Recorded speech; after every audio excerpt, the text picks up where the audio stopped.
નમસ્કાર, હું છું પ્રિયા અને તમે જોઈ રહ્યા છો જનતા કી જાણકારી ન્યૂઝ।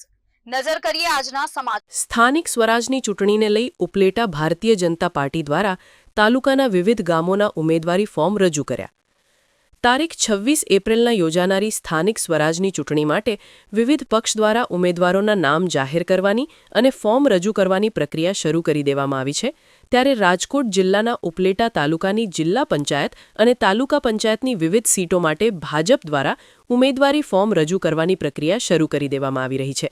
ત્યારે તાલુકા પંચાયતની તમામ બેઠકો અને જિલ્લા પંચાયતની 3 બેઠકના ભાજપ દ્વારા આજે ફોર્મ રજૂ કરવામાં આવ્યા હતા, જેમાં તાલુકાની સીટો માટે અરણી, મેરવદર, ડુમિયાણી, વરજાંગ જારિયા, ઢાંક, ખારચિયા, કોલકી, ખીરસરા, મોજીરા, પાનેલી, ગણોદ સહિતના તમામે તમામ 18 ફોર્મ રજૂ કરી દેવામાં આવ્યા હતા અને જિલ્લા પંચાયતની સીટ માટે 3 ફોર્મ, જેમાં ડુમિયાણી, કોલકી અને મોટી મારડ બેઠકના ફોર્મ પણ રજૂ કરી ઉમેદવારી જાહેર કરી હતી।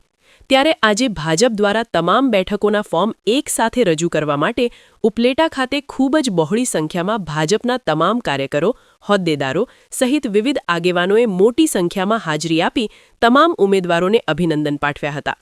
રિપોર્ટર વિપુલ ધામેચા, ઉપલેટા। મારું નામ મયંક ધીંગાણી, ઉપલેટા તાલુકા ભાજપ પ્રમુખ।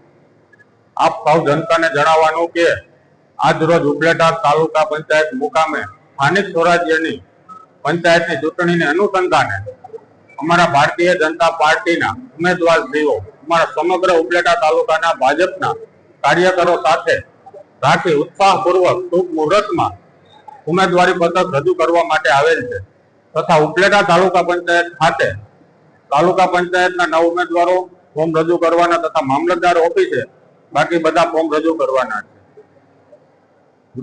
ઉપલેટા તાલુકાની 3 જિલ્લા પંચાયતના ફોર્મ પણ મામલતદાર ઓફિસે રજૂ કરવાના છે।